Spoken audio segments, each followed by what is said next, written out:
ഓരോ വീഡിയോയിലും മുത്തിൻ്റെ ഓരോ വെറൈറ്റി ആയിട്ടുള്ള കൈ ചെയിനുകൾ ഞാൻ ഇടാറുണ്ട്. അപ്പോൾ ഓരോ വർക്കിലും ഇടുമ്പോഴത്തേക്ക് ഒരുപാട് പേര് വിളിച്ചിട്ട് പറഞ്ഞു, ചേട്ടാ കൊള്ളാം, നന്നായിട്ടുണ്ട്, അടിപൊളിയാണ്, ഒരു ചെയിന് നമ്മളിത് മേടിക്കണമെങ്കിൽ എത്ര രൂപ വരുമെന്ന്. അപ്പോൾ ഞാൻ റേറ്റും കാര്യങ്ങളും പറഞ്ഞപ്പോഴത്തേക്ക് അവർ പറഞ്ഞു, എന്നാൽ ചേട്ടാ എടുത്തോളൂ, ഏതൊക്കെ കളറാണ് ചേട്ടൻ്റെ നിലവിലുള്ള അത്രയും കളറ് ഞങ്ങൾക്കും വേണമെന്ന് പറഞ്ഞു. അങ്ങനെയാണ് ഞാൻ ഇത്രയും വെറൈറ്റി റെഡിയാക്കിയതിൻ്റെ ഒരു വീഡിയോയും കൂടെ എടുത്തിട്ടുണ്ട്.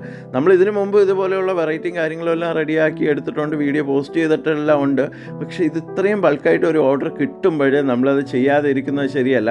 കാരണം കൂട്ടുകാരെ മനസ്സിലേക്ക് ഒരു ഐഡിയയും കൊണ്ടുവരാൻ കഴിയും. കൂടാതെ അവരുടെ കയ്യിലിരിക്കുന്ന വെറൈറ്റി ആയിട്ടുള്ള ഇതുപോലെയുള്ള മുത്തുകളുണ്ടെങ്കിൽ തീർച്ചയായിട്ടും അവർക്കും ചെയ്ത് ഇത് കൊടുക്കാൻ കഴിയും. അപ്പോൾ ഒരു സാധാരണ ഒരു വ്യക്തിക്ക് കൊടുക്കുമ്പോഴത്തേക്ക് നമുക്ക് ഒരു 20-22 മുത്തുകൾ വേണ്ടി വരും, അല്ലെങ്കിൽ ഒരു 18 മുത്താണെന്നുണ്ടെങ്കിൽ മതിയാവും. ഈ ഒരു വീഡിയോ നിങ്ങൾക്ക് ഇഷ്ടമാകും. ചാനൽ സബ്സ്ക്രൈബ് ചെയ്യുക, ഇൻസ്റ്റഗ്രാമും ഫേസ്ബുക്കും ഫോളോ ചെയ്യുക.